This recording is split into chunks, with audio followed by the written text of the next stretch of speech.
मेहरु बाबा मेहरु बाबा मेहरु बाबा मेहरु बाबा मेहरु बाबा मेहरु बाबा मेहरु बाबा मेहरु बाबा मेहरु बाबा मेहरु बाबा मेहरु बाबा जय बाबा मेहरु बाबा जय बाबा मेहरु बाबा जय बाबा मेहरु बाबा जय बाबा मेहरु बाबा जय बाबा मेहरु बाबा जय बाबा मेहरु बाबा जय बाबा मेहरु बाबा जय बाबा।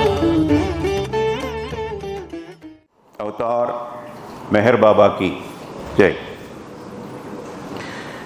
పునర్జన్మ మరియు కర్మ అనేటటువంటి ప్రవచనం 7 భాగాలుగా ఉంది. మొదటి భాగం పూర్తి చేసుకున్నాం. రెండవ భాగం స్వర్గము నరకం ఈరోజు చెప్పుకుంటున్నాం మనం. తొలి భాగంలో మరణం యొక్క ఔచిత్యాన్ని తెలుసుకున్నాం. మరణం యొక్క ఔచిత్యం అనేటటువంటి మొదటి భాగంలో మరణం గురించి బాబా చెప్పిన విషయాలు అనేకం తెలుసుకున్నాం. అందులో ముఖ్యమైనటువంటి 2 విషయాలు ఏమిటి అంటే, మరణం అనేటటువంటిది మన జీవన ప్రయాణానికి అంతము కాదు.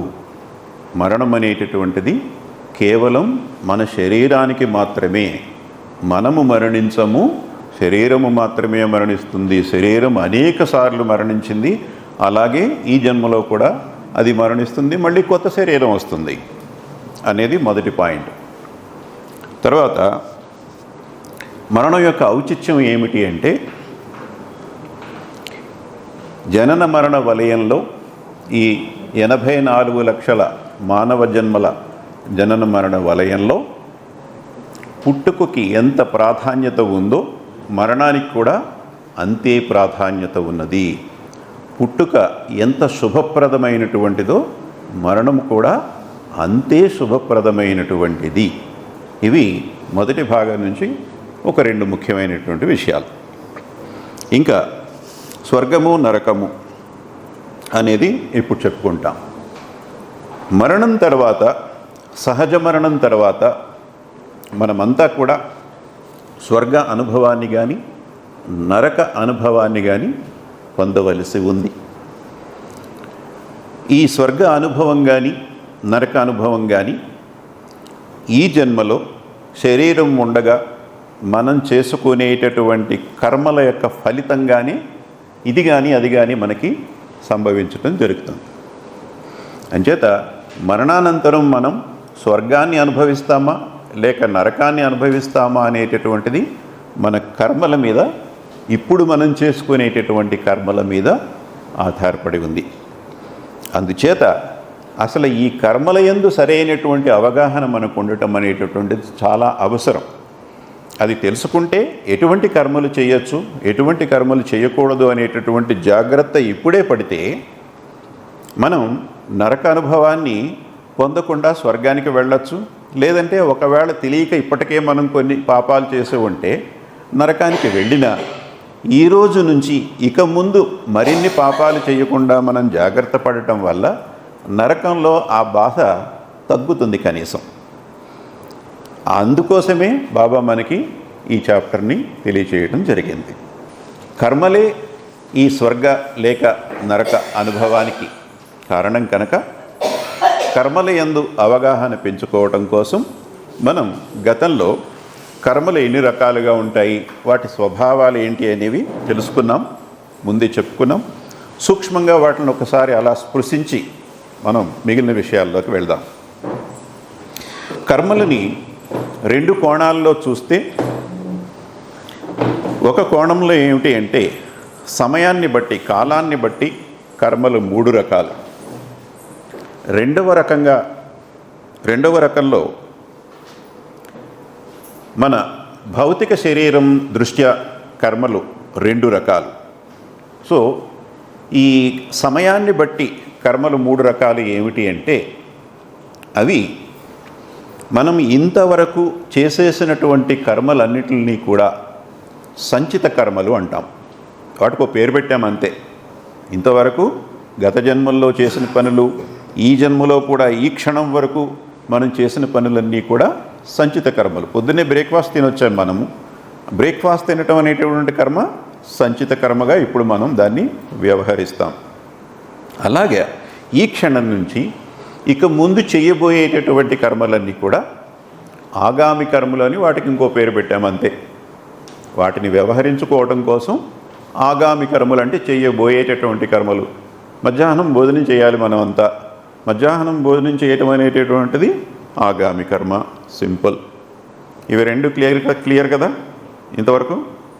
ఇంకా ఇంకొక రకం కర్మలు ఉన్నాయి. వాటిని ప్రారబ్ధ కర్మలు అంటారు. ప్రారబ్ధ కర్మలు ఏమిటి అంటే అవి మన జన్మకి కారణమైనటువంటి కర్మలు ప్రారబ్ధ కర్మలు. గత జన్మలో మనం ఏదో చేద్దామనుకుని చేయకుండా మిగిలిపోయినటువంటి కర్మలు ఏవైతే ఉంటాయో ఆ కర్మల్ని పూర్తి చేసుకోవటం కోసం మనకి ఈ జన్మ వచ్చింది. అందుచేత ఆ కర్మలన్నీ కూడా మనం పుట్టేటప్పుడే మనకు సిద్ధంగా ఉన్నాయి. ఇదిగో నువ్వు పుట్టింది ఈ కర్మలు చేసుకోవటం కోసం, ఈ కర్మలన్నీ నువ్వు చేసేస్తే ఈ జన్మ నీకు పూర్తయిపోతుంది అన్నట్లుగా ఆ కర్మలన్నీ కూడా జన్మ ప్రారంభంలోనే మనకి సిద్ధంగా ఉన్నాయి. అందుకని వాటిని ప్రారబ్ధ కర్మలు అన్నారు. ఈ ప్రారబ్ధ కర్మలు క్రమక్రమంగా మనం వాటిని అనుభవిస్తూ ఖర్చు పెట్టుకుంటూ ముందుకు వెళ్తే అవి క్రమంగా వాటి సంఖ్య తగ్గి అవి ఎప్పుడైతే 0 అవుతాయో అప్పుడు మనకి సహజ మరణం సంభవిస్తుంది. ఈ జన్మ తీసుకున్నదే ఆ ప్రారబ్ధ కర్మలను మనం అనుభవించటానికి. అలాగే ఇవి అనుభవిస్తూ మళ్ళీ ఇంకా మన కోరికల వల్ల కానీ ఇతర సంబంధాల వల్ల కానీ మరిన్ని కర్మలు మనం చేస్తే అందులో ఏమైనా మనం మరణించేటప్పటికి మిగిలిపోయి ఉంటే అవి నెక్స్ట్ జన్మకి ట్రాన్స్ఫర్ అవుతాయి. కానీ ప్రారబ్ధ కర్మలు మాత్రం నెక్స్ట్ జన్మకి ట్రాన్స్ఫర్ కావు. ప్రారబ్ధ కర్మలన్నీ మనం ఈ జన్మలో అనుభవించడానికే మనం పుట్టాం. అయితే ప్రమాదవశాత్తు చనిపోయిన వేరే కారణాల్లో అసహజ మరణం పొందితే అవి కూడా ట్రాన్స్ఫర్ అవుతాయి. కానీ సహజ మరణం పొందిన వాళ్ళకి ఎవరికి కూడా ప్రారబ్ధ కర్మలు తదుపరి జన్మలోకి ట్రాన్స్ఫర్ కావు. ఇది ప్రారబ్ధ కర్మల గురించి. క్లియరా? చేసేసిన కర్మలన్నీ సంచిత కర్మలు, చెయ్యబోయే కర్మలన్నీ ఆగామి కర్మలు. So simple, right? మన జన్మని నడిపించేటటువంటి కర్మలన్నీ కూడా ప్రారబ్ధ కర్మలు. మన జన్మకి కారణమైనటువంటివి, మన జన్మని నడిపించేటటువంటివి, మనకి సహజ మరణాన్ని ఇచ్చేటటువంటివి ప్రారబ్ధ కర్మలు. అలాగే మన కర్మల్ని ఇంకొక కోణం నుంచి చూస్తే 2 రకాలుగా విభజించవచ్చు. అందులో ఏమిటి అంటే భౌతిక ప్రాధాన్యత కలిగినటువంటి కర్మలు ఒక కేటగిరీలోకి కాగా భౌతిక ప్రాధాన్యత లేనటువంటివి రెండవ కేటగిరీ. భౌతిక ప్రాధాన్యత ఉన్నటువంటి కర్మలని ముతక కర్మలు అని, భౌతిక ప్రాధాన్యత తక్కువగా ఉండి లేక భౌతిక ప్రాధాన్యత లేని కర్మలని లలిత కర్మలు అని వ్యవహరిస్తారు. దానికి ఉదాహరణ ఏమిటి అంటే మనకి సుష్టుగా భోంచేయాలనేటువంటి కోరిక ఉందనుకోండి. అది మన భౌతిక శరీరాన్ని వినియోగించుకుని భౌతిక పదార్థాలని తింటూ అనుభవిస్తున్నాం. మనం తినేది భౌతికమే, మన శరీరం కూడా భౌతికమే. అందుచేత ఈ కర్మ భౌతిక కర్మ అవుతుంది. దాన్నే మనం ముతక కర్మ అని వ్యవహరిస్తాం. అలాగే కొన్ని కోరికలు, కొన్ని పనులు మనం శరీరం అవసరం లేకుండా మనసుతో చేసేయగలం. మనం ఇప్పుడు ఒక్క క్షణం మనం కళ్ళు మూసుకుని కానీ కళ్ళు తెరుచు కానీ తాజ్మహల్ ఎదురుగా ఉన్నట్టుగా ఒకసారి ఊహించుకున్నాం అనుకోండి, మనకి ఎదురుగుండా తాజ్మహల్ కనిపిస్తుంది. మనం ఆల్రెడీ ఒకసారి వెళ్ళొస్తే కదా. మనం గతంలో కొన్ని ప్రదేశాలు, ఇలాంటి తాజ్మహల్ లాంటి ప్రదేశాలు కొన్ని ప్రదేశాలకు వెళ్ళొచ్చాం. మనం తలుచుకుంటే మనం కళ్ళు మూసుకున్నా కళ్ళు తెరుచుకున్నా అక్కడ ఉంటాం. మనం ఒక సెకండ్లో అక్కడ ఉంటాం. ఒక సెకండ్ కన్నా తక్కువ కాలంలోనే అక్కడ ఉంటాం. ఈ పని చేయడానికి ఈ శరీరం ఆగ్రా వరకు వెళ్ళాల్సిన అవసరం లేదు కదా. ఇవి మనసుతో చేసేటటువంటి పనులు.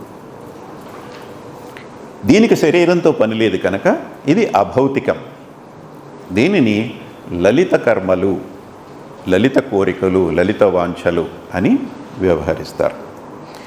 ఈ విధంగా భౌతికమైనటువంటి భౌతిక ఆధారంగా ఉండేటటువంటివి ముతక కర్మలు కాగా, భౌతిక శరీరంతో భౌతిక వస్తువుల మీద ఆధారపడినటువంటి కర్మలని లలిత కర్మలు అంటారు. ఇవి రెండు రకాలు.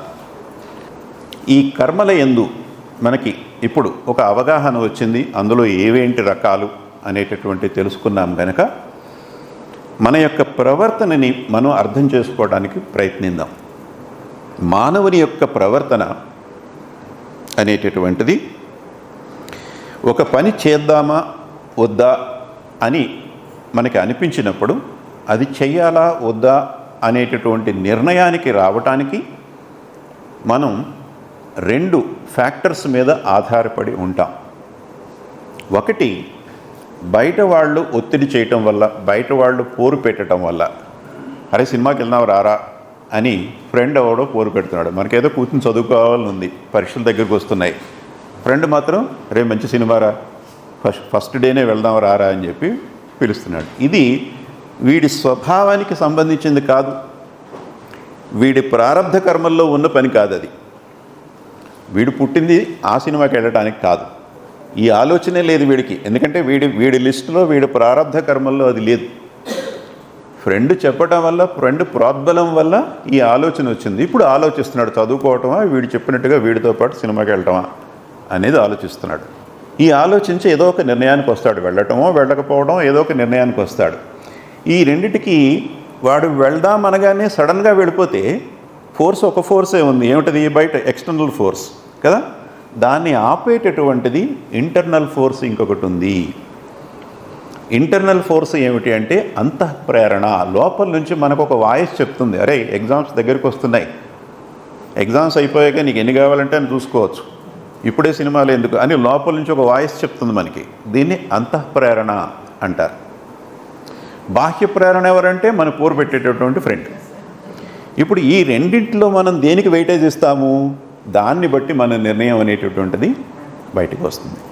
అందుచేత ఎప్పుడూ కూడా మనం ఏ పని చేసినప్పటికీ కూడా మన యొక్క ప్రవర్తన అంతఃప్రేరణ బాహ్య ప్రేరణల యొక్క సమతూకం వల్ల వస్తుంది. దాంట్లో దేనికి వెయిటేజ్ ఇస్తాము దాన్ని బట్టి. జనవరి 1 మందేద్దాం దారా అని చెప్పి పిలిచాడు అనుకోండి ఫ్రెండ్, వెళ్ళిపోయేవాళ్ళు కొంతమంది ఉంటారు, లేదురా జనవరి 1 కాదు, డిసెంబర్ 31 కాదు, నేను ఎప్పుడూ తాగను అని చెప్పేవాళ్ళు ఉంటారు. 2 రకాలుగాను రియాక్ట్ అయ్యేవాళ్ళు ఉంటారు. దీనికి కారణం ఎందుకు? ఒకళ్ళు ఎందుకు ఒప్పుకుంటున్నారు, ఇంకొకళ్ళు ఎందుకు ఒప్పుకోవటం లేదు అంటే దానికి కారణం కొంతమంది బాహ్య ప్రేరణకి లొంగిపోతారు, బాహ్య ప్రేరణకి ప్రాధాన్యత ఇస్తారు. కొంతమంది అంతఃప్రేరణ మీద నిలబడి వాళ్ళకి తెలుసున్నటువంటి జ్ఞానాన్ని నీతిని ఉపయోగించుకుని నిర్ణయాలు తీసుకుంటారు. అంచేత మన ప్రవర్తన ఎప్పుడు కూడా ఈ రెండిటి మీద ఆధారపడి ఉంటుంది. ఆ ప్రవర్తనను బట్టే మనకి మరణానంతరం స్వర్గ అనుభవం కానీ నరకానుభవం కానీ కలుగుతుంది. అందుచేత ఈ రెండిటి యొక్క బ్యాలెన్సింగ్ని బట్టి ఎటువంటి డెసిషన్స్ తీసుకుంటున్నాము, ఎటువంటి నిర్ణయాలు తీసుకుంటున్నాము, ఎటువంటి పనులు చేస్తున్నాము అనేది మనల్ని మనం ఎప్పుడూ నిత్యము అబ్జర్వ్ చేసుకుంటూ పరిశీలించుకుంటూ ఉండాలి. స్వర్గము కానీ నరకము కానీ ఈ అనుభవాలని అర్ధప్రాణ ప్రపంచం అంటారు దాన్ని. మరణించిన తర్వాత శరీరాన్ని ఇక్కడ వదిలిపెట్టి మనము శరీరము లేకుండా పొందేటటువంటి అనుభవాల సముదాయాన్ని, అది నరక అనుభవం కానీ స్వర్గ అనుభవం కానీ, దీన్ని అర్ధప్రాణలోకం లేక అర్ధప్రాణ ప్రపంచం అంటాం. ఈ అనుభవాల యొక్క సముదాయాన్ని, దీనిని యాతన ప్రపంచం అని కూడా అంటారు. సో ఇది మరణించిన తర్వాత మన జీవనం యాతనా ప్రపంచంలో ఉంటుంది. ఇప్పుడు మన జీవనాన్ని భౌతిక జీవనం అంటాం, ఎందుకంటే మనం భౌతిక శరీరాన్ని ఇంకా వాడుతున్నాం కనుక. అయితే ఇప్పుడు ఈ భౌతిక జీవనానికి ఈ యాతనా జీవనానికి తేడా పాడాలు ఏమున్నాయి అనేది మనం కొన్ని చెప్పుకున్నాం. వాటిని టచ్ చేస్తూ ఇంకా అడిషనల్ పాయింట్స్ ఏమన్నా అంటే ఒకసారి రివ్యూ చేసుకుందాం క్విక్గా. భౌతిక జీవనంలో ప్రపంచ జనాభా ఎంత?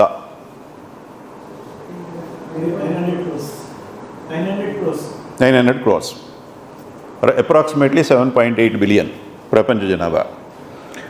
యాతనా ప్రపంచంలో అంటే స్వర్గంలో కానీ నరకంలో కానీ కామన్గా మనం యాతనా ప్రపంచం అంటున్నాం దాన్ని. జనాభా ఎంత? ప్రపంచ జనాభా. స్వర్గానికి కానీ నరకానికి కానీ వెళ్ళినప్పుడు అక్కడ ఎంతమంది ఉంటారు సుమారుగా? డెత్స్ కాదు, డెత్ తర్వాత కలిగేటటువంటి స్వర్గ లేక నరకములో ఎంతమంది ఉంటారు? వెరీ గుడ్, ఒక్కళ్ళు అనేటటువంటిది కరెక్ట్ ఆన్సర్. ఇంచేత మన స్వర్గం మనదే, మన నరకం మనదే. ఓ అరడజను మంది కూర్చుని అక్కడ డ్యాన్సులు చూడటం కానీ, ఓ అరడజను మంది కూర్చుని అక్కడ మందు కొట్టడం కానీ ఉండదు. మనం మాత్రమే ఉంటాము. అందులో మన శరీరం కూడా మనతో ఉండదు, మిగిలినవన్నీ ఉంటాయి. మనం ఆత్మగా అక్కడ ఉంటాం, మన చైతన్యం ఉంటుంది, మన మానసిక శరీరం ఉంటుంది, మన ప్రాణ శరీరం కూడా ఉంటుంది, సగమే పనిచేస్తుంది. అందుకనే ఆత్మ, మానసిక శరీరము, చైతన్యము 3, ప్రాణ శరీరం మాత్రం సగమే పనిచేస్తుంది కనుక దాన్ని సగము అర్ధప్రాణ శరీరము అన్నాం. బాబా సెమీ సటిల్ బాడీ అన్నారు దాన్ని. సో యాతనా ప్రపంచంలో మరణం తర్వాత మనకి 3.5 వెర్షన్లో ఉంటాం మనం. ఇప్పుడు మనం 5.0, 5 ఉన్నాయి మనకి. భౌతిక శరీరం ఉంది, ప్రాణ శరీరం పూర్తిగా ఉంది మనకి. ఇది 5.0 వెర్షన్. సో యాతనా ప్రపంచంలో 3 వెర్షన్గా మనం కొనసాగుతాం. అప్పుడు మన శరీరమే మనకి లేనప్పుడు ఇంకా ప్రపంచ జనాభా ఏముంది? మనకి కళ్ళు లేవు, ఇంకొకటి చూడలేము. ఒకడు ఉన్నా కానీ మన పక్కనే స్వర్గంలో ఇంకొకడు ఉన్నా మనకి కళ్ళే లేవు కనుక అక్కడ మనం చూడలేము. మనం ఉండేది ఒక్కడమే, జనాభా సంఖ్య 1. భౌతిక ప్రపంచంలో మనం ఒక లక్ష్యంతో జీవిస్తున్నాం. మనకి తెలిసినా తెలియకపోయినా మనం ఒక లక్ష్యంతో, లక్ష్యసిద్ధి కోసం జీవిస్తున్నాం. ఏమిటా లక్ష్యం?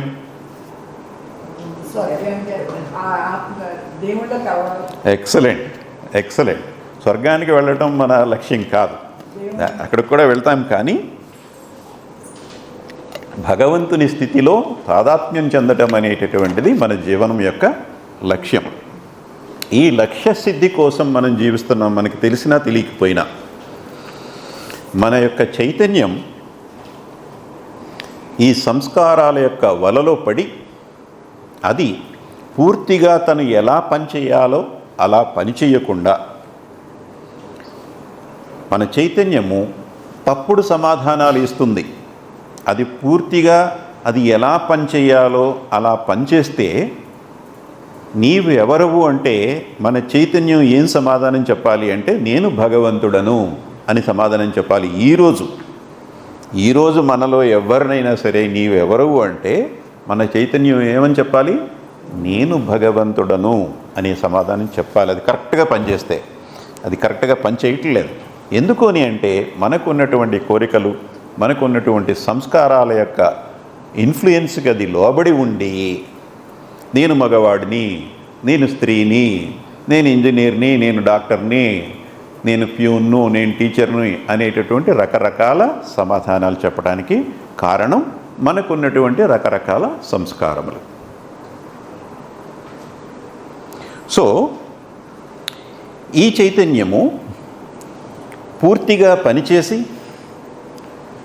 మన యొక్క నిజస్థితి ఏమిటో తెలుసుకునేటటువంటి తాపత్రయంలో ఉంది. ఆ నిజస్థితి తెలియాలి అంటే ఏ సంస్కారాలైతే చైతన్యాన్ని ప్రభావితం చేస్తున్నాయో ఆ సంస్కారాలన్నిటి నుంచి కూడా చైతన్యం బంధ విముక్తురాలవ్వాలి. ఈ సంస్కారాల యొక్క బంధాలలో చైతన్యం చిక్కుకుపోయి ఉంది.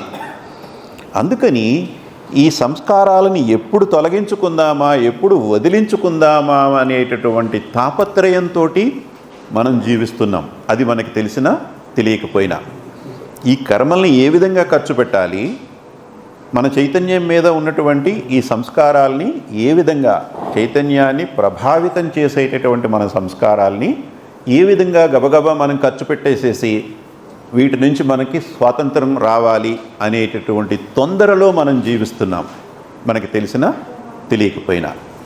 ఈ తొందరలో మనం ఏం చేస్తున్నామంటే ఒకదాని తర్వాత ఒకటి ఒకదాని తర్వాత ఒకటి అనేక పనులు చేసుకుంటూ ముందుకు వెళ్ళిపోతున్నామే కానీ మనం చేసేటటువంటి పనులు, మనం చేసేటటువంటి కర్మలు, అసలు మనం ఏం చేస్తున్నాం, ఎలాంటి కర్మలు చేస్తున్నాం, ఎలాంటి కర్మలు చేస్తే వాటి ఫలితం ఎలా ఉంటుంది అనేటటువంటి ఆలోచనకి మనం సమయాన్ని ఇవ్వటం లేదు. పని చెయ్యటమే ప్రధానంగా ఒక ఒరవడిలో మనం జీవిస్తున్నాం. ఆ చేసేటటువంటి పనుల యొక్క ఫలితాలు ఎలా ఉంటాయి, ఆ చేసే పనుల యొక్క కేటగిరీస్ ఎలా ఉంటాయి, ఇవేం పట్టించుకోవట్లేదు మనం. అటువంటి జీవనం ఈ జీవనం, ఈ భౌతిక జీవనం. దీన్నే ఆబ్జెక్టివ్ లైఫ్ అంటారు ఇంగ్లీష్లో.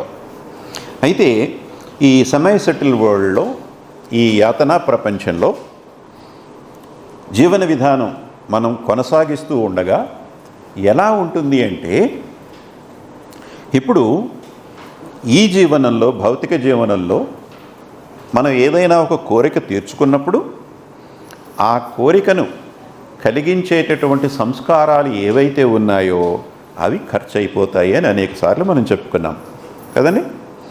సో ఇవి ఖర్చు అయిపోయి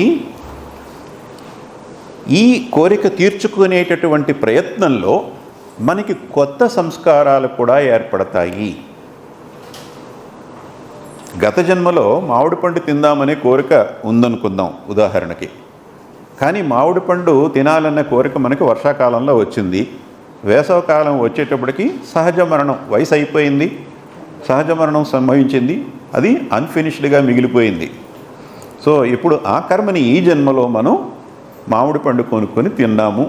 తినటం వల్ల ఏమవుతుందంటే దానికి సంబంధించిన సంస్కారాలు ఖర్చు అయిపోయినాయి, బాగానే ఉంది. కానీ గత జన్మలో తిన్న మామిడి పండు ఎంత ఉందో అదే సైజు, అదే రుచి, అదే బంగినిపల్లి మామిడి పండు ఈ జన్మలో దొరకచ్చు, దొరకపోవచ్చు కదా. ఎంతో కొంత తేడా ఉంటుంది. అందుచేత అబ్బా ఈ మామిడి పండు దానికన్నా పెద్దదిగా ఉంది, అబ్బా ఈ మామిడి పండు దానికన్నా రుచిగా ఉంది అనేటటువంటి కొత్త అనుభవాన్ని కూడా మనం పొందుతున్నాం. అందుచేత కోరికను తీర్చుకున్నప్పుడు పాత సంస్కారాలు ఖర్చు అయిపోతున్నా కానీ ఈ అనుభవంలో కలిగిన కొత్తదనం వల్ల మళ్ళీ మనకి మరిన్ని సంస్కారాలు ఏర్పడుతున్నాయి. అయితే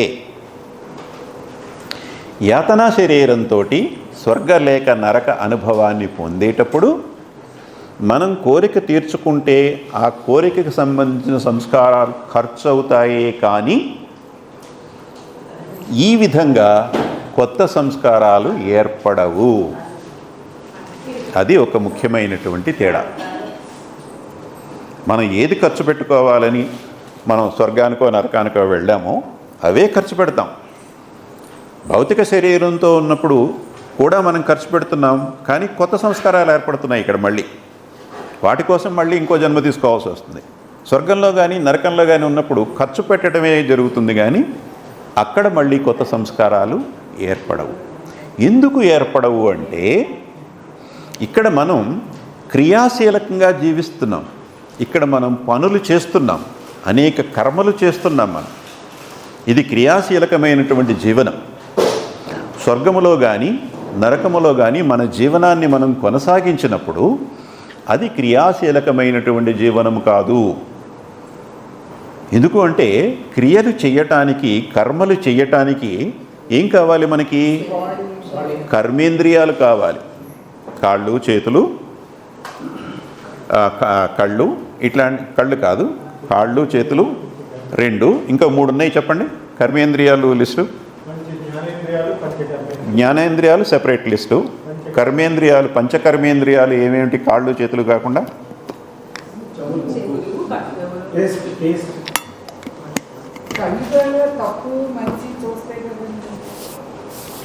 చూస్తాయి కానీ అది కర్మ కాదు. చూడటం అనేటటువంటిది కర్మ కాదు. చూడటం అనేది అనుభవం మాత్రమే. అది జ్ఞానేంద్రియాల్లోకి వస్తుంది, కర్మేంద్రియాల్లోకి రాదు. నోటితో మాట్లాడుతున్నాం, ఇది కర్మ. కాళ్ళతో నడుస్తున్నాం, అది కర్మ. చేతులతో చేసేవన్నీ కర్మలు. ఎన్ని వచ్చినాయి ఇక్కడికి? నోరు, కాళ్ళు, చేతులు 3 వచ్చినాయి కదా. మలమూత్ర విసర్జనలు మరో 2. ఇవి పంచకర్మలు, ఇవి కర్మేంద్రియాలు. వీటితోటే మనం పనులు చేస్తున్నాం. ఆవిడ అడిగినట్లుగా ఏమండి కళ్ళతో చూస్తున్నావు అది పని కాదా, సినిమా చూస్తున్నావు, టీవీ సీరియల్స్ చూస్తున్నావు అది పని కాదా అంటే కాదు, అది అనుభవం. దాన్ని అనుభవిస్తున్నాం మనం ఏమైనా పని చేస్తున్నాం, మనం ఏం చూడలే, కళ్ళు తెరిచి అలా పెట్టాము, అది వెళ్ళిపోతుంది లోపలికి, ఆ టీవీ సీరియల్ లోపలికి వెళ్ళిపోతుంది అంతే. అది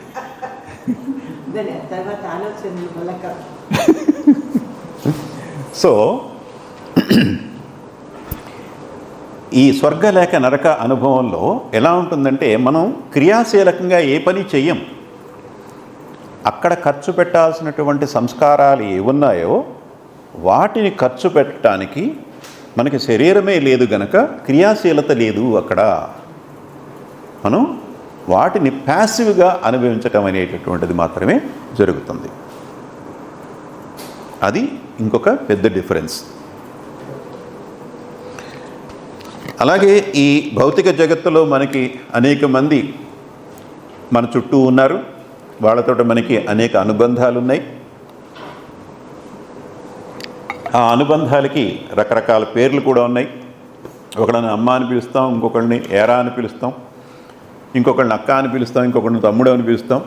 ఒక్కొక్క అనుబంధానికి ఒక్కొక్క పేరుంది మనకి కదా. ఈ యాతనా ప్రపంచంలో స్వర్గలేక నరక అనుభవంలో మనకి ఇటువంటి అనుబంధాలు ఏమీ ఉండవు. ఉండేది మనం ఒక్కళ్ళమే మాత్రమే. మనం గత సెషన్లో చెప్పుకున్నాము, మరణించిన తర్వాత ఈ అనుబంధం కొద్ది రోజులు కొనసాగుతుంది.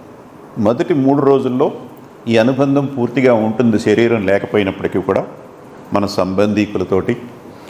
3 నుంచి 13వ రోజు వరకు కూడా అది బలహీనపడుతూ బలహీన స్థితిలో, అతి బలహీన స్థితిలో ఉంటుంది. ఇంకా 13 రోజులు దాటిన తర్వాత ఈ భౌతిక ప్రపంచానికి మరణించిన వ్యక్తికి ఎలాంటి సంబంధము ఉండదు. Zero connectivity. Say that in your mind silently. Zero connectivity after 13th day after death. Simple. దీని అర్థం ఏమిటి అంటే, తెలుసో తెలియకో కొంతమంది ఈ 13 రోజుల తర్వాత కూడా చనిపోయిన వాళ్ళతోటి ఏదో ఇంకా సంబంధం ఉన్నట్టుగానే భావిస్తూ కొన్ని కర్మలు చేస్తూ ఉంటారు. వీటిని శ్రాద్ధ కర్మలు అంటారు.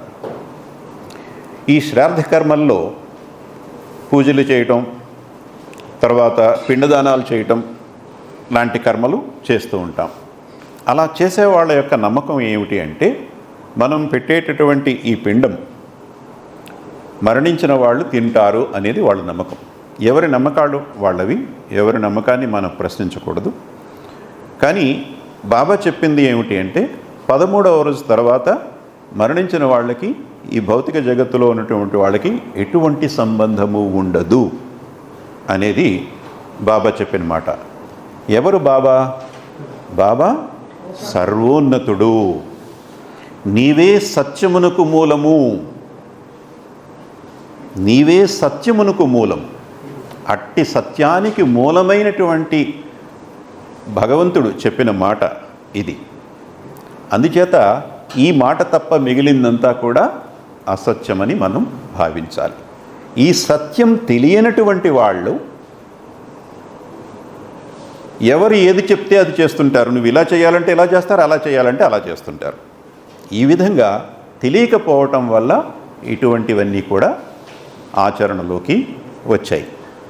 అలాగే ఎటువంటి ట్రాన్సాక్షన్ ఉండదు అంటే దాని యొక్క ఇంకొక అర్థం ఏమిటి అంటే, ఈ మధ్యకాలంలో వినవస్తున్నది ఆటో రైటింగ్ అనేటటువంటి ఒక ప్రక్రియ.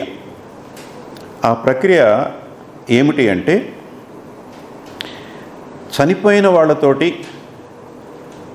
మనం ఏదో మెడిటేషన్ చేయటం ద్వారా కానీ ఇంకొక ద్వారా కానీ ఏదో ఒక విధానంలో వాళ్ళతోటి మనం కమ్యూనికేట్ చేయొచ్చు. చనిపోయిన వాళ్ళు మనతోటి వాళ్ళు మాట్లాడతారు. మన చేతిని మనకి తెలియకుండానే వాళ్ళు ఏదో రాయించేస్తారు. వాళ్ళు చెప్పదలుచుకున్నది మన చేయి ఆటోమేటిక్గా రాసిస్తున్నారు. వాళ్ళు చెప్తుంటారు, ఇక్కడ రాసిస్తుంటుంది. ఇది ఆటో రైటింగ్ అనేటటువంటి ప్రక్రియ. ఈ ఆటో రైటింగ్ అనేటువంటి ప్రక్రియ అది ఎంతవరకు నిజం, ఎంతవరకు నిజం కాదు అనే విషయాలు పరిశీలిద్దాం. బాబా చెప్పిన విషయాల ఆధారంగా బాబా ఏం చెప్పారు? 13వ రోజు తర్వాత ఎట్టి సంబంధము ఉండదు అన్నారు. ఎట్టి సంబంధము ఉండదు అని చెప్పినప్పుడు ఈ మరణించినటువంటి వాళ్ళు వచ్చి ఇక్కడ మన చేతితోటి ఈ కాగితాల మీద రాయించడం అనేటటువంటిది జరుగుతుందా, జరగదా? అది నమ్మాలంటే అది నమ్మచ్చు, ఇది నమ్మాలంటే ఇది నమ్మచ్చు. ఈ మాట ఎవరు చెప్పారు? సత్యానికి మూలమైనటువంటి భగవంతుడు చెప్పిన మాట ఇది. ఇది వేరే వాళ్ళు చెప్పేటటువంటిది. ఇందులో మనకి ఏది నచ్చితే, ఏది రుచికరంగా ఉంటే అది నమ్మచ్చు.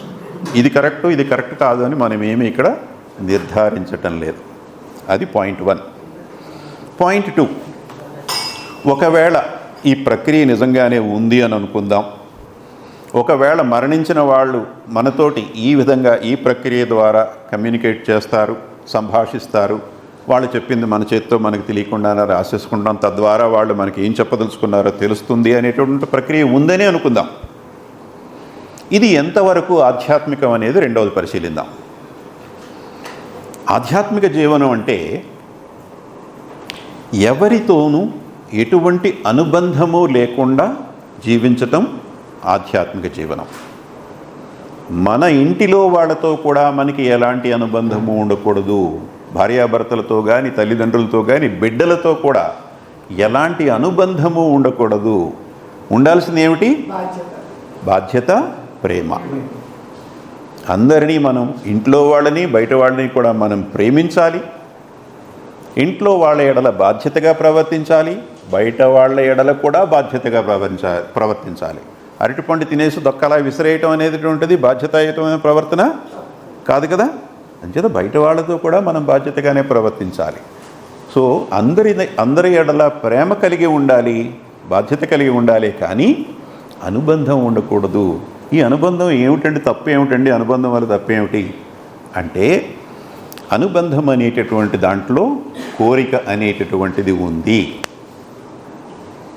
కోరిక ఆధ్యాత్మికానికి వ్యతిరేకము, ఆధ్యాత్మిక ప్రయాణానికి బంధనము. ఏ విధంగా కోరిక కలిసి ఉందండి ఇందులో అంటే, అరే నువ్వు నేను బిజినెస్ చేద్దాంరా అని ఒకటితోటి అనుబంధం పెట్టుకున్నాం. వాడు ఏం చేస్తాడంటే వేసవకాలంలో ఐస్ ఫ్రూట్లు అమ్ముతాడు సైకిల్ మీద వెళ్ళి. మన ఫ్రెండ్ వేసవకాలంలో అమ్ముతాడు. సరే ఇప్పుడు వేసవకాలం అయిపోయింది, ఇప్పుడు ఏం చేయాలి? వర్షాకాలం చల్లబడింది, చినుకులు పడుతున్నాయి, ఐస్ ఫ్రూట్లు అమ్ముకోవడానికి లేదు. వీడు ఫ్రెండ్ దగ్గరికి వచ్చాడు. ఒరే ఏం చేయాలో తోచట్లేదురా, డబ్బులు రావట్లేదు, ఐస్ ఫ్రూట్లు ఎవడు కొంటలేదు ఇప్పుడు ఎంతటికి. అరే దాన్నే ఉందరా, నాది చెగోడీలు బిజినెస్, నేను చెగోడీలు వేస్తుంటాను, నువ్వు అవి పట్టుకెళ్ళి నేను ఇక్కడే షాప్ దగ్గర మాత్రమే వచ్చిన వాళ్ళకి అమ్ముకుంటున్నాను నేను. నీకు ఎలాగ ఐస్ ఫ్రూట్తో సైకిల్ మీద తిరిగి ఊరంతా తిరిగి అందరితో సంబంధాలు ఉన్నాయి కదా, ఆ సంబంధాలు వాడేసుకుని నా చెగోడీలు నేను పట్టుకెళ్ళి నువ్వు అమ్మేసాయి, నీకు కమిషన్ ఇస్తాను అన్నాడు. సో వీళ్ళిద్దరికీ మధ్యన ఒక వ్యాపార అనుబంధం ఏర్పడింది కదా. ఈ అనుబంధంలో ఇద్దరికీ కోరికలు ఉన్నాయి. అవి ఎలా అంటే, వీడు బాగా వండి పెడుతున్నాడు చెగోడీలు ఇక్కడ, వాడు కొంచెం బద్దకించి సరిగ్గా అమ్మట్లేదు అనుకోండి, వీడి కోపం వస్తుంది. అరే నేను ఇక్కడ కష్టపడి చెమటోడ్చి ఇన్ని చెగోడీలు వండుతుంటే నువ్వేంట్రా అలా చెట్టు కింద కూర్చున్నా వాడు చుట్టకాల్చుకుంటున్నావు, వేధవా, నా వ్యాపారం అంతా దెబ్బతీసేస్తుంది నీ వల్ల అని చెప్పి వీడు తిడతాడు. లేదు వాడు ఎంతో చురుగ్గా అమ్మేస్తున్నాడు అనుకుందాం, వీడు చెగోడీలు వేయడానికి వీడు బద్దకిస్తున్నాడు అనుకుందాం. అరే నేను చచ్చి చెడి ఎండ వానకుండా తిరిగి నీ చెగోడీలు ఊరంతా నేను అమ్మి నేను డబ్బులు పట్టుకొస్తుంటే ఇక్కడికి వచ్చేటప్పటికి అయిపోయినాయి లేవు, మళ్ళీ రేపు వేద్దాం సాయంకాలం వేద్దాం అంటావేంట్రా, నా శ్రమ అంతా వేస్ట్ అయిపోతుంది, నేను ఇంకో 10 కేజీలు అమ్మేయగలను ఈవేళ, నువ్వేమో వేసి రెడీగా లేవని చెప్పి వాడు తిడతాడు. ఈ విధంగా ఇద్దరికీ ఆ అనుబంధంలో, వ్యాపార అనుబంధంలో కోరికలు ఉన్నాయి, ఇద్దరికీ ఆశలు ఉన్నాయి, ఇద్దరు ఏదో ఆశిస్తున్నారు ఒకరి నుంచి ఒకళ్ళు. అలాంటిదే ఎలాంటి అనుబంధమైనప్పటికీ కూడా ప్రతి అనుబంధంలో కూడా మనం ఏదో ఒకటి ఆశిస్తున్నాము. పిల్లల్ని పెంచుతున్నాము అంటే మనం డబ్బులు ఖర్చు పెట్టి పిల్లల్ని పెంచుతున్నాం కనుక వాళ్ళు పెద్ద అయిన తర్వాత మళ్ళీ మనల్ని వాళ్ళు చూసుకోవాలి అనేటటువంటి ఆశ మనకి ఆ అనుబంధంలో ఉందా లేదా? అంతర్గతంగా ఉంటుంది. అలా ఉండటం సహజం, కానీ అది ఆధ్యాత్మికమైతే కాదు. తల్లిదండ్రుల యొక్క బాధ్యత ఏమిటంటే పిల్లల్ని పెంచటం, ప్రయోజకులను చేయటం, వాళ్ళ కాళ్ళ మీద వాళ్ళు నిలబడేలాగా చేయటం. ఇంతవరకే తల్లిదండ్రుల బాధ్యత. వాళ్ళ కాళ్ళ మీద వాళ్ళు నిలబడిన తర్వాత వాళ్ళు మళ్ళీ తిరిగి తల్లిదండ్రులు చూస్తున్నారా, ప్రేమిస్తున్నారా లేదా అనేది అది వాళ్ళకి పిల్లలకి సంబంధించిన విషయం, తల్లిదండ్రులకు సంబంధించిన విషయం కాదు. అరే నేను చదివించడానికి నేను ఇంత బంగారం తాకట్టు పెట్టాను, ఇన్ని ఎకరాలు తాకట్టు పెట్టాను, నువ్వు నాకు డబ్బులు ఇవ్వకుండా నువ్వు పట్టుకుపోతున్నావు ఏంటని చెప్పి మనం డిమాండ్ చేయకూడదు. డిమాండ్ చేస్తే అది ఆశించడం అవుతుంది, అది ప్రేమ కాదు, అది అనుబంధం అవుతుంది. సో అనుబంధంలో ఉన్న ఇద్దరికీ కూడా ఒకరి నుంచి ఒకరు ఏదో ఒకటి ఆశిస్తున్నారు, వాళ్ళు కాస్తో కూస్తో. అలా ఆశించటం అనేటటువంటిది ఆధ్యాత్మికం కాదు. ప్రేమించటం అంటే ఇవ్వటం అని చెప్పారు బాబా. ఇవ్వటమే ప్రేమించటం, అడగటం, ఆశించటం అనేటువంటిది ప్రేమ కాదు.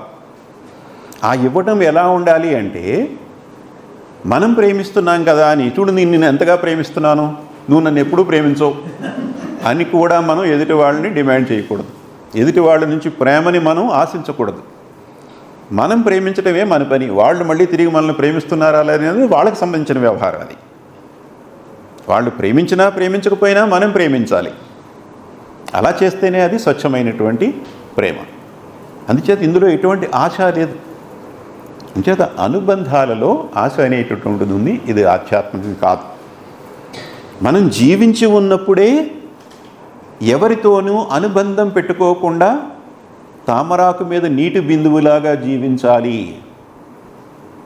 అని చెప్పి మనకి సత్యం తెలియచేస్తుంటే, బ్రతికున్న వాళ్ళతోటే, కడుపును పేగు తెంచుకుని పుట్టిన వాళ్ళతోటే నీకు ఎలాంటి అనుబంధం ఉండకూడదు, వైరాగ్య చింతనతోటి జీవించాలి అని ఆధ్యాత్మికం చెప్తుంటే, చనిపోయిన తర్వాత కూడా వాళ్ళనే పట్టుకుని వేలాడుతూ వాళ్ళేదో నాకు ఇది చెప్పారు, వాళ్ళు నాతో ఏదో మాట్లాడారు, వాళ్ళు నాతో ఇలా రాయించారు అనేటటువంటి ప్రక్రియ ఆధ్యాత్మికమా కాదా?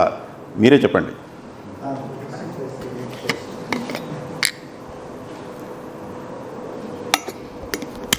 విశదమైందా? క్లియరా? నేనేం చెప్పలేదు కదా. నేను చెప్పిన ఏంటంటే బాబా చెప్పినటువంటి ఆధ్యాత్మిక సూత్రాలను మీ ముందు పెట్టా. ఆ కోణంలో మీరు ఆలోచించి మీరే మీ నిర్ణయం తీసుకున్నారు. సింపుల్. ఓకే, దగ్గరికి చనిపోయే ముందు కొంతమంది బలమైన కోరికలు ఉంటాయి. బతికిన తర్వాత ఆ కోరికలు మళ్ళీ జన్మ వచ్చిన తర్వాత ఆ కోరికలు తీర్చుకుంటారు. సంగీతంలో బాగా ఇది ఉంది, నేర్చుకోవాలి, చెయ్యాలి, పాడాలని కోరికలు చనిపోతే మళ్ళీ పుట్టినప్పుడు ఇతనికి సంగీతం మీద బాగా గ్రిప్ వస్తుంది, బాగా అవును జన్మతహానే వచ్చింది అని అంటారు కదా. అవును. అలాగే ఈ పోయినాడికి ఇక్కడ ఉన్నాడితో అనుబంధం ఉండొచ్చేమో కదా. అది అనుబంధం ఉండటం వల్ల కాదు, అనుభవం ఉండటం వల్ల. మీరు అన్నదాని ప్రకారం గత జన్మలో మనం సంగీత సాధన ఎంతో చేసామనుకోండి, చేస్తే మనకి ఈ జన్మలో సంగీతం అలా చిటికలో వచ్చేస్తుంది. మనకి చిన్నతనంలోనే మనం చకచకా సంగీతంలోకి వెళ్ళిపోతాం. గత జన్మలో మనకి సంగీతంకి మనకి ఏమీ సంబంధం లేదనుకోండి, మళ్ళీ సాపాసా దగ్గర నుంచి మొదలుపెట్టాలి. సాపాసా అనుకుంటూ మొదలుపెట్టి సరళి స్వరాలు, జంట స్వరాలు అన్నీ నేర్చుకోవాల్సిందే. ఇవన్నీ నేర్చుకుని మనం గట్టిగా ఓ పాట పాడేటప్పుడు మనకి 50 ఏళ్ళు 60 ఏళ్ళు వచ్చేస్తాయి. ఈలోగా పాడుతా తీయగా కార్యక్రమంలో 3 ఏళ్ళ వాళ్ళు వచ్చి జానకి కన్నా గొప్పగా పాడేస్తున్నారు వాళ్ళు. ఇది అనుభవం, వాళ్ళ పూర్వానుభవం, పూర్వజన్మ యొక్క సుకృతం అంటారు దాన్ని కదండి. అనుబంధం కాదు, అది పూర్వ సుకృతం, పూర్వ అనుభవం. Very good. Any questions here so far? Mic ఇవ్వండి. ఇప్పుడు ఆమె చెప్పింది ఏంటంటే, చనిపోయే ముందు ఏదైనా కోరికతో వాళ్ళు చచ్చిపోతే నెక్స్ట్ వచ్చేటప్పుడు ప్రార్థిస్తున్నారని చెప్పిన ఉద్దేశం. అలాగే ఆత్మకి ఇక్కడ ఉన్న మీకు వదిలేయండి, ఆవిడని వదిలేయండి. మీకు ప్రశ్న ఏదైనా ఉందా అడగండి. చనిపోయే ముందు మన మనసు ఏదో కోరుకుంటున్నాం అనుకోండి, అదే నెక్స్ట్ జన్మలో మనకు వస్తుంది కదా ఆ వాసన. దాన్నే ఆగామి కర్మలు అంటున్నాం మనం. ఈ ఆగామి కర్మలు అనేటటువంటివి సహజ మరణం సిద్ధించేటప్పటికీ పూర్తి కాకపోతే తదుపరి జన్మలో వాటిని ఖర్చు పెట్టుకుంటాం. Very good. ఎనీమోర్? మనకి ఈ భౌతిక జీవనంలో మన మనస్సు యొక్క స్థితులు ప్రధానంగా 3. ఒకటి జాగృత అవస్థ, మెలకువతో ఉన్నటువంటి అవస్థ. ఇప్పుడు మనమందరం మెలకువతో ఉన్నాం. ఇంకొక అరగంట అయ్యేటప్పటికి ఒకళ్ళు ఇద్దరు జోగుతుంటారు అనుకోండి, అది వేరే విషయం. ప్రస్తుతం అయితే మనం అంతా మెలకుగానే ఉన్నాం, జాగృత అవస్థలో ఉన్నాం. కావున రెండవది నిద్రావస్థ. మనం రాత్రి అంతా నిద్రావస్థలో ఉన్నాం. ఆ నిద్రావస్థలో మళ్ళీ స్వప్నాలు వచ్చేటటువంటి నిద్ర అయితే దాన్ని స్వప్నావస్థ అంటారు. స్వప్నాలు కూడా రానటువంటి నిద్రని గాఢ నిద్ర, సుషుప్త అవస్థ అంటారు. అయితే మనం మెలకుగా ఉంటాం, లేదే పడుకుని కలలు కంటూ ఉంటాం స్వప్నావస్థలో. లేదంటే అసలు మెలకుగా ఉండి ఏ పనులు చెయ్యం, పడుకుని కలలు కూడా కనం, ఏది చేయకుండా పూర్తి గాఢ నిద్రావస్థలో, సుషుప్తావస్థలో ఉంటాం. ఇది మనసు 3 రకాలుగా మనం ఈ భౌతిక జగత్తులో ఉంటుంది. మనసు యొక్క డిఫరెంట్ స్టేట్స్ ఈ 3 కూడా. ఓకేనా? మరణించిన తర్వాత కొనసాగించేటటువంటి జీవనంలో మనస్సు యొక్క స్థితులు 2 రకాలుగా ఉంటాయి. ఒకటి స్వర్గము, 2 నరకం. సింపుల్. జాగృతావస్థ, స్వప్నావస్థ, సుషుప్తావస్థలు ఏ విధంగా మనస్సు యొక్క వేరు స్థితిలో, అలాగే స్వర్గము నరకము అనేటటువంటివి మనస్సు యొక్క వేరు స్థితులు. మనస్సు యొక్క స్థితులు అవి. మనం సినిమాల్లో చూసినట్టుగా ఎక్కడో మబ్బుల్లో స్వర్గం, భూమి పొరల్లో కింద లావా మరిగే చోట నరకం, అవి ప్రదేశములు కావు అని బాబా సుస్పష్టంగా చెప్పారు. శరీరము లేకుండా మన మనస్సు పొందేటటువంటి అనుభవాలని స్వర్గమని కానీ నరకమని కానీ అంటున్నాము. అంతేగాని సినిమాల్లో చూపించినట్టు కాదు. మరి సినిమాల్లో అలా ఎందుకు చూపించారు అంటే ఈ స్థాయిలో ఈ విషయాల్ని అందరికీ తెలియచేస్తే చదువుకున్న వాళ్ళకి అర్థమవుతుంది, చదువుకున్న వాళ్ళకి అర్థం కాదు. అందుకని వాళ్ళకి అర్థమయ్యేటటువంటి రీతిలో ఈ ఆత్మకి ఒక రూపాన్ని ఇచ్చి ఓ దీపం పెడతారు, ఓ వెలుగులా లైటింగ్ వచ్చినట్టుగా ఆత్మకు ఒక రూపాన్ని పెట్టి, మానసిక శరీరానికి ఇంకొక రూపాన్ని పెట్టి, ప్రాణ శరీరానికి ఇంకొక రూపాన్ని పెట్టి, ప్రతిదానికి ఒక్కొక్క రూపాన్ని ఇచ్చి యముడని, యమకింకరులని, వాళ్ళు ఏదో నూనెలో వేయిస్తారని, నూనెలో వేయిస్తే బాధగా ఉంటుంది కనుక నరకంలో ఉండే బాధను మనకి తెలియచేయటం కోసం నూనెలో వేయిస్తారని, తలకిందులుగా వేలాడదీసి కొరడాలతో కొడతారని, ఈ రకమైనటువంటి చిత్రీకరణ అంతా చేయటం జరిగింది.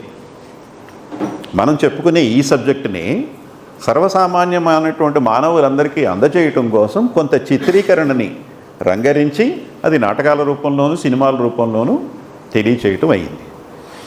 తద్వారా వాళ్ళు పాపభీతితో ఉండి పాపం చేస్తూ ఇంత బాధ ఉంటుందా అనుకుని తెలుసుకొని కాస్త సన్మార్గంలో వెళ్తారనే సదుద్దేశంతో ఈ చిత్రీకరణలు జరిగాయి. అంతేగాని ఇందులో ఇవి ముఖ్యంగా ఇక్కడ మనం తెలుసుకోవాల్సినటువంటి విషయం ఏమిటంటే స్వర్గ నరకములైనటువంటివి మనస్సు యొక్క స్థితులు మాత్రమే, అవి ప్రదేశములు కావు అనేది గ్రహిస్తే చాలు. భౌతిక జీవనంలో మనస్సు యొక్క స్థితులు జాగృతావస్థ, స్వప్నావస్థ, సుషుప్తావస్థ, గాఢ నిద్రావస్థ అని చెప్పుకున్నాం 3. అలాగే భౌతిక శరీరం వదిలేసిన తర్వాత మనం కొనసాగించేటటువంటి జీవనంలో మనసు యొక్క స్థితులు స్వర్గము కానీ నరకము కానీ. ఈ స్థితులన్నీ కూడా ఒకదానికొకటి విడివిడిగా వేరుగా ఉండేటటువంటి స్థితులే కానీ ఏ 2 స్థితులని మనం ఒకే క్షణంలో అనుభవించలేం. ఒకే క్షణంలో గాఢ నిద్రలో ఉండి మెళకువగా ఉండటం జరుగుతుందా? మెళకువగా ఉంటే గాఢ నిద్ర కాదు, గాఢ నిద్రలో ఉంటే మెళకువ కాదు. అది కానీ ఇది కానీ ఏదో ఒక క్షణంలో ఒకటే అనుభవిస్తాం మనం. అదేవిధంగా స్వర్గము నరకము కూడా ఏకకాలమందు 2 అనుభవించడం జరగదు. ఇది కానీ అది కానీ మరణించిన తర్వాత మనకి స్వర్గానుభవం కలగచ్చు, లేదంటే నరకానుభవం కలగచ్చు. ఇప్పుడు ఈ జన్మ తర్వాత మనకి స్వర్గానుభవం కలిగింది అనుకుందాం.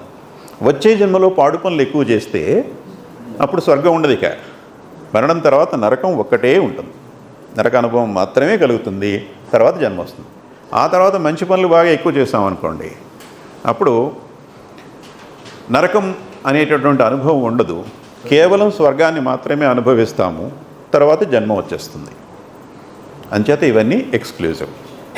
రెండవ పాయింట్ ఏమిటంటే ఈ స్థితుల గురించి, ఈ 5 స్థితులు భౌతిక శరీరంతో ఉన్న 3 స్థితులు కానీ భౌతిక శరీరం లేకుండా ఉండేటటువంటి 2 స్థితులు, ఈ 5 స్థితులు కూడా కేవలం భ్రాంతి మాత్రమే. కేవలం మన మనస్సు పొందేటటువంటి భ్రాంతి మాత్రమే. ఈ 5 స్థితుల్లో ఏది కూడా నిజం కాదు. మనం మెలకుగా ఉండి ఈ రోజున మనం ఇక్కడ బాబా ఎదురుగుండా కూర్చున్నది నిజం కాదు, కలకంటున్నది నిజం కాదు, గాఢ నిద్రలో ఉన్నది నిజం కాదు.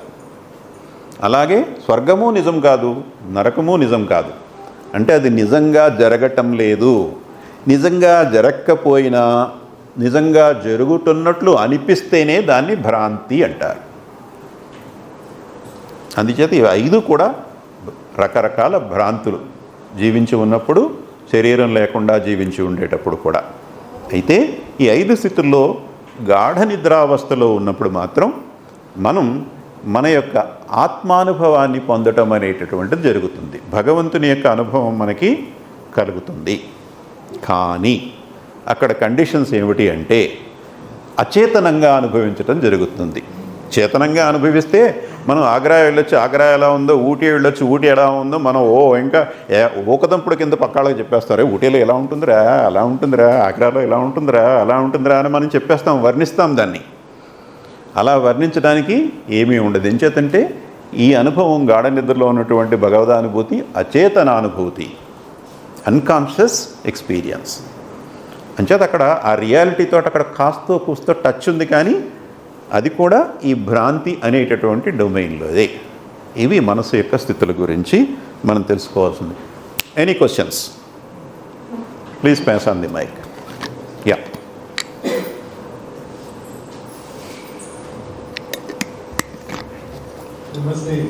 నమస్తే. అనుభూతి చెందేది ఎవరు? దగ్గర పెట్టుకోండి మైక్. అనుభూతి చెందేది ఎవరు? మనస్సు అనుభూతి అంటున్నారు కదా, ఆ అనుభూతి ఎట్లా తెలుస్తుంది మనకి శరీరం లేకుండా? అనుభూతి చెందేది ఎవరు అనేది మీ ప్రశ్న. మనకి ఉన్నటువంటి ఆధ్యాత్మిక కాంపోనెంట్స్ చూస్తే మన యొక్క నిజస్వరూపం, మన యొక్క ఆత్మ, దీనికి 3 శరీరాలు ఉన్నాయి. అందులో ఒకటి కనిపిస్తుంది, 2 కనపడవు. కనిపించేది ఈ భౌతిక శరీరం. కనిపించకుండా ఉన్న 2 శరీరాలు ఏమిటంటే, ఒకటి ప్రాణము, దాన్నే ప్రాణ శరీరము అంటాము. ఇంకొకటి కనిపించకుండా ఉండేది మానసిక శరీరం. ఈ 3 శరీరాలు ఆత్మ కలిసి 4 అయినాయి. ఇవి కాకుండా చైతన్యము అనేటటువంటిది కూడా ఉంది మనకి. ఇది మన యొక్క ఆధ్యాత్మిక నిర్మాణం. ఇప్పుడు మీ ప్రశ్న, అనుభవించేది ఎవరు అంటే, మన నిజస్వరూపమైనటువంటి ఆత్మకి ఈ ఈ ఊహా ప్రపంచంలో అనుభవాలు ఏమీ పట్టవు. ఈ మనం బ్రేక్ఫాస్ట్ తినటం కానీ, లంచ్ తినటం కానీ, డిన్నర్ తినటం కానీ, టీవీ సీరియల్స్ చూడటం కానీ, ఇవన్నీ చూసేది ఆత్మ కాదు. మన భౌతిక శరీరం ద్వారా మన మనస్సు పొందేటటువంటి అనుభవము, అది చైతన్యము ఉండటం ఉన్నప్పుడే. చైతన్యం కాస్త పడుకు నిద్రపోయిందనుకోండి, మళ్ళీ ఆ అనుభవం కూడా ఉండదు మనకి. మనం గాఢ నిద్రలో ఉన్నప్పుడు మన చైతన్యం పనిచేయదు. అందుచేత గాఢ నిద్రలో ఉన్నప్పుడు మనకి ఏఆర్ రెహమాన్ పాట ప్లే చేస్తున్నా కానీ మనం పట్టించుకోం. అదే స్వప్నావస్థలో ఉన్నాం అనుకోండి, స్వప్నం డిస్టర్బ్ అవుతుంది, లేచి కోపంగా పక్కాళ్ళని తెస్తే బుద్ధిలేదేంట్రా పడుకుంటే ఆ పాట ఏంటి అని చెప్పి వెంటనే పడుకుంటాం.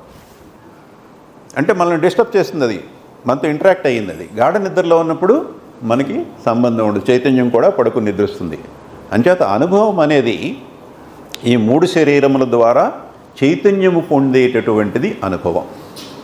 ఈ 3 శరీరాల ద్వారా చైతన్యం పొందుతుందే కానీ అనుభవం ఆత్మకి ఈ బ్రేక్ఫాస్ట్, లంచ్, డిన్నర్లతో కానీ, సినిమాలతో కానీ, టీవీ సీరియల్స్తో కానీ ఎలాంటి సంబంధము లేదు. ఆత్మలో ఎలాంటి మార్పులు ఉండవు.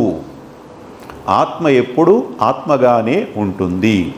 అనంత ఆనందము, అనంత శక్తి, అనంత జ్ఞానాలని అనుభవిస్తూ ప్రధానంగా ఆ స్థితిలో ఆత్మ ఉంటుంది. గాడ్ ఈజ్ అని చెప్పారు బాబా.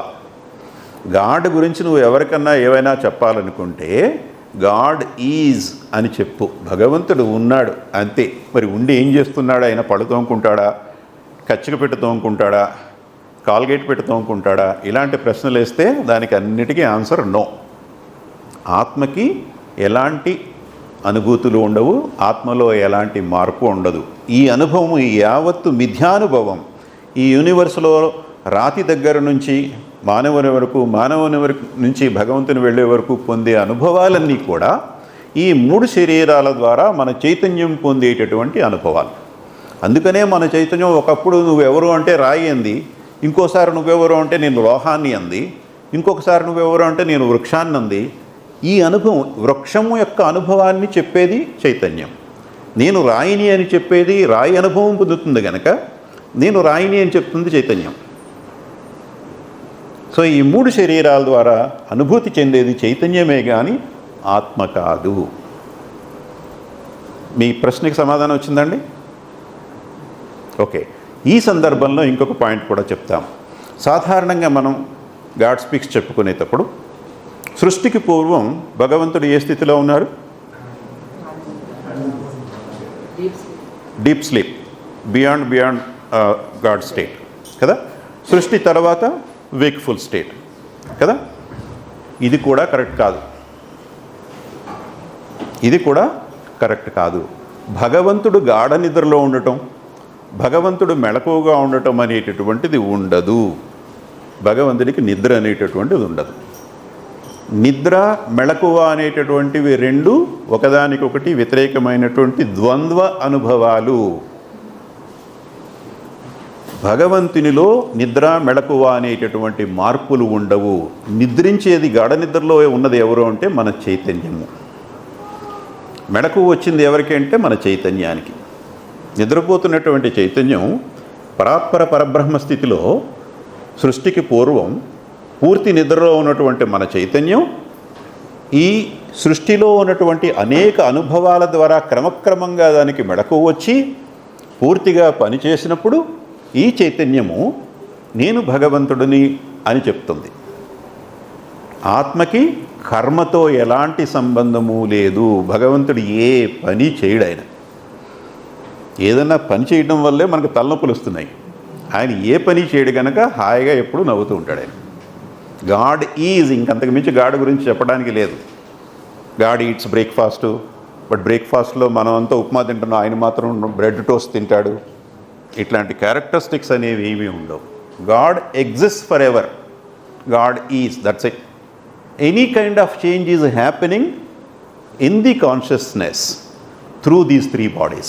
In our consciousness. In our consciousness. I did get your question. In our consciousness, everything is happening. Yeah. భగవంతుని స్థితిలో మార్పు అనేది ఉండదు. ఏదైతే మారకుండా ఉంటుందో దానినే మనము సత్యము అంటాము. గడిగడికి మారిపోయేటటువంటిది సత్యం ఎలా అవుతుంది? అంచేత సత్యము అంటే ఎప్పుడూ మారకుండా, ఎటువంటి మార్పు పొందకుండా ఉండేదే సత్యము. భగవంతుడే సత్యము కనుక భగవంతునిలో ఎలాంటి మార్పు ఉండదు. మన యొక్క మానవానుభవం సంస్కారముల రూపంలో మనస్సు మీద ముద్రితమై ఉంది. ఈ రికార్డ్ అయ్యి ఉన్నటువంటి మానవానుభవాన్ని మనం సంస్కారములు అంటున్నాం. ఇది ఒక ఆస్పెక్ట్. ఇప్పుడు ఈ సంస్కారములు అలాగా ఏర్పడి అక్కడే కూర్చోకుండా ఏ అనుభవాన్ని పొందటం ద్వారా అవి ఏర్పడ్డాయో ఆ అనుభవాన్ని తిరిగి పొందాలనేటటువంటి తపనతో ఎదురు చూస్తూ ఉంటాయి. ఎప్పుడు అవకాశం వస్తుందా తిరిగి మళ్ళీ ఆ అనుభవాన్ని పొందుదాము అని ఎదురు చూస్తూ ఉంటాయి. Impressions seek expressions. Impressions seek expression. ఈ విధంగా ఈ సంస్కారాల ద్వారా మన పూర్వానుభవాన్ని పునరానుభవం కోసం మనం ఎదురు చూస్తూ అవకాశం వచ్చినప్పుడు ఆ కర్మని మళ్ళీ చేయటం ద్వారా మనం ఆ అనుభవాన్ని మళ్ళీ మనం పొందుతున్నాము. అంటే మన పూర్వానుభవాన్ని బట్టి కర్మ చేయటం అనేటటువంటిది 2వ భాగం. మానవానుభవంలో, మానవ జీవితంలో అనుభవం, ఈ విశ్వం యొక్క భ్రాంతిమయమైనటువంటి అనుభవాన్ని పొందటం అంటే ఇన్పుట్ తీసుకోవడం అనేది ఒక భాగం కాగా, తీసుకున్న ఇన్పుట్స్ యొక్క ప్రేరణతోటి మనం కర్మలు చేయటం అనేటటువంటిది రెండవది. ఎక్స్పీరియన్స్, ఎక్స్ప్రెషన్, అనుభవము, వ్యక్తీకరణ. మనం ఏ విధంగా అనుభవాన్ని పొందుతున్నామో ఆ విధంగా మనల్ని మనం వ్యక్తం చేసుకుంటున్నాం. మొట్టమొదటిసారి పిజ్జా తిన్నాం లాస్ట్ వీకెండ్. ఫ్రెండ్ పార్టీకి వెళ్ళాం, బర్త్డే అన్నాడు, అందరికీ పిజ్జా పెట్టాడు.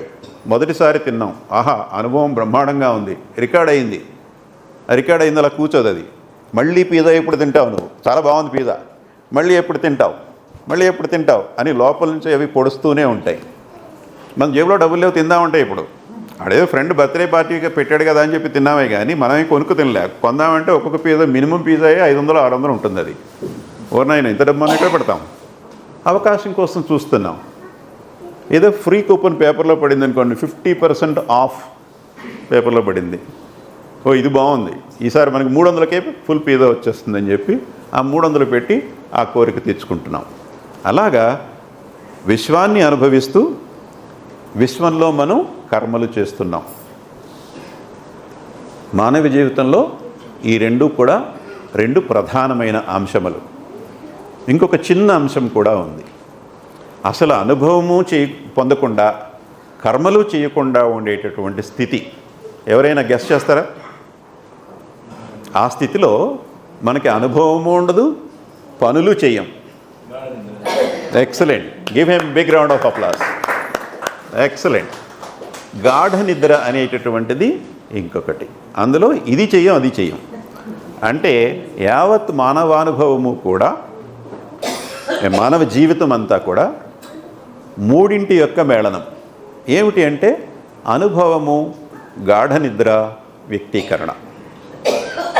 ఇది మానవ జీవితానికి ఇంకొక కోణంలో అర్థం చేసుకోవటం. మానవ జీవితం అనే దాంట్లో ఈ పంచ జ్ఞానేంద్రియాల ద్వారా మనం ఈ విశ్వాన్ని అనుభవిస్తున్నాము.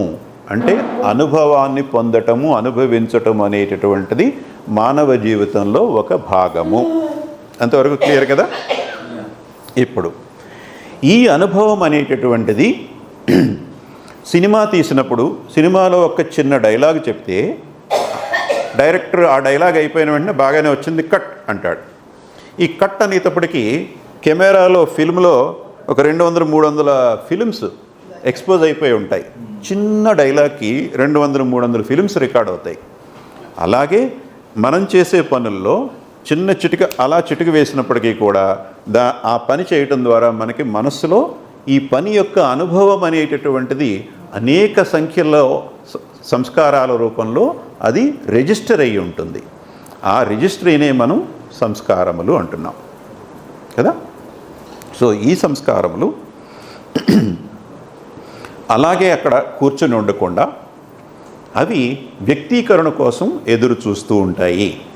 ఇప్పుడు ఇంకొక పాయింట్ చూద్దాం. స్వర్గం నరకం గురించి చెప్పుకుంటున్నాం. భౌతిక జీవనానికి స్వర్గ లేక నరక జీవనానికి భేదాలు ఏమిటనేది ఇప్పుడే మనం చాలా విశదంగా చెప్పుకున్నాం. ఇప్పుడు ఇంకొక ఆస్పెక్ట్ ఏమిటి అంటే స్వర్గానుభవం కానీ నరకానుభవం కానీ ఎంతకాలం ఉంటుంది, దాని నిడివి ఎంత, ఆ కాలపు నిడివి ఎంత అనేది ప్రశ్న. ఇది ఎంతకాలం ఉంటుంది అంటే దానికి నిర్దిష్టమైనటువంటి సమయం లేదు. మానవ జీవితానికే నిర్దిష్టమైనటువంటి జీవితం లేదు. మనకి సగటు అయితే ఉంది, సగటుని 100 సంవత్సరాలు అని అంటాం. ఇప్పుడు ఆ సగటు కూడా తగ్గిపోయి 70 సంవత్సరాలు అయిపోయింది. ఇప్పుడు 30 సంవత్సరాల క్రితమే 70 సంవత్సరాలు అయిపోయింది. అది ఇదివరకు శతమానం భవతి అనేవారు, ఇంక ఇప్పుడు దానికి మీనింగ్ లేదు కదా. సో మానవ జీవితం ఒకళ్ళు 100 ఏళ్ళు బతికితే ఒకళ్ళు 200 ఏళ్ళు బతికే ఋషులు ఉన్నారు హిమాలయాల్లో. ఒక్కొక్కసారి కొంతమంది సహజ మరణాన్ని 10 ఏళ్ళకి 15 ఏళ్ళకి కూడా పొందుతూ ఉంటారు, కారణాలు ఏమైనప్పటికీ కూడా. అంచేత మానవ జీవితానికే నిర్దిష్టమైన సమయం లేకపోతే స్వర్గానికి నరకానికి నిర్దిష్టమైన సమయం ఎలా ఉంటుంది? ఉండదు. కాకపోతే ఎవరు ఎంతకాలం ఈ స్వర్గానుభవాన్ని కానీ నరకానుభవాన్ని కానీ పొందుతారు అనేటటువంటిది 3 విషయాల మీద ఆధారపడి ఉంటుంది. ఏమిటి అంటే అది ఈ స్వర్గానికి లేక నరకానికి ఈ అనుభవానికి మనకి ఏ సంస్కారాలు ఖర్చు పెట్టవలసి ఉందో